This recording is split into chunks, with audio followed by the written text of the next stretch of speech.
Hi class, this is going to be a multi-part video to help review for test 2 since because of technical difficulties then my recording of the review session failed. So first I would like to talk about response versus explanatory variables. The response variable is going to be what you're trying to predict or estimate. So this is your y variable. The explanatory variable is what you're using to predict. So you should be able to identify the response and explanatory variables if you're given a particular scenario. So here's an example. Table 4.1 gives 37 years of data on boats registered in Florida and manatees killed by boats.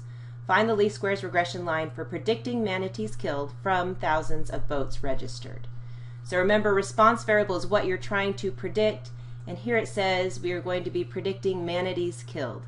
So the manatees killed is going to be our y, our response variable, and we're predicting that from the boats registered. So the boats registered is going to be our x variable. Here's another example. A multimedia statistics learning system includes a test of skill in using the computer's mouse. The software displays a circle at random locations on the computer screen. The subject clicks the circle with the mouse as quickly as possible. A new circle appears as soon as the subject clicks the old one. Distance is the distance from the cursor location to the center of the new circle. We suspect that time depends on distance. Now, if you recall, another name for the response variable is the dependent variable because it depends on the settings for the independent variable, the explanatory variable. So in this case, we can see that time depends on distance. So time would be our dependent or our response variable, and distance would be the independent or explanatory variable. Here's a couple more examples. Exercise 4.43 gives data on annual average global temperatures for the last 20 years. Find the least squares regression line for predicting average global temperature from year.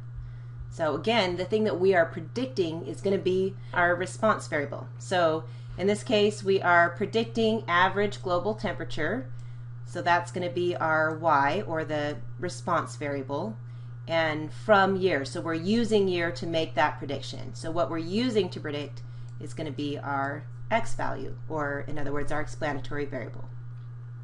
All right, last example. Because elderly people may have difficulty standing to have their heights measured, a study looked at predicting overall height from height to the knee. All right, so again, what we're trying to predict is going to be that response variable. So it says we're predicting overall height. So this overall height here is going to be our y variable, the response variable. And what we're using to predict is going to be our x variable. So the height to the knee, because we're using that to predict the overall height, is going to be our explanatory or our x variable.